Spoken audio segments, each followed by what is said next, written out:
Bonjour, je m'appelle Yves Lancien, je suis joueur d'échecs au club 608 à Paris, rue de Vaugirard. Je vais vous expliquer aujourd'hui ce que sont trois situations d'échecs bien particulières que sont les rocs, la fourchette et le clouage. On a le petit roc, où la tour se déplace à côté du roi et le roi vient se mettre derrière la tour.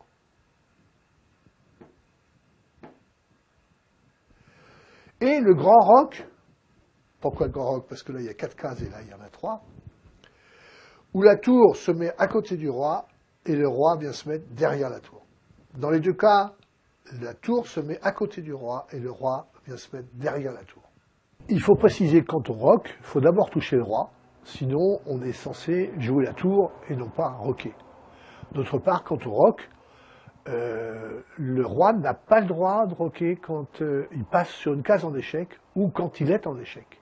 On passe maintenant à la fourchette, qui est le coup particulier effectué par un cavalier, où avec un seul cavalier, on attaque 2 pièces, et donc on est sûr d'en gagner au moins une.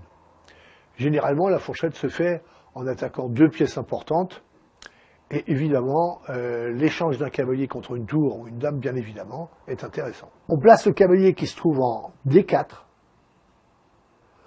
on place le cavalier en E6, et on attaque simultanément la dame qui se trouve en C7 et la tour qui se trouve en G7.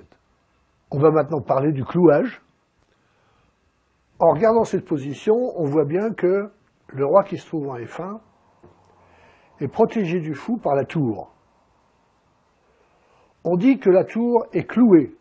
Ça veut dire quoi? Ça veut dire qu'elle ne peut pas se déplacer parce que elle mettrait le roi en échec, ce qui est interdit aux échecs.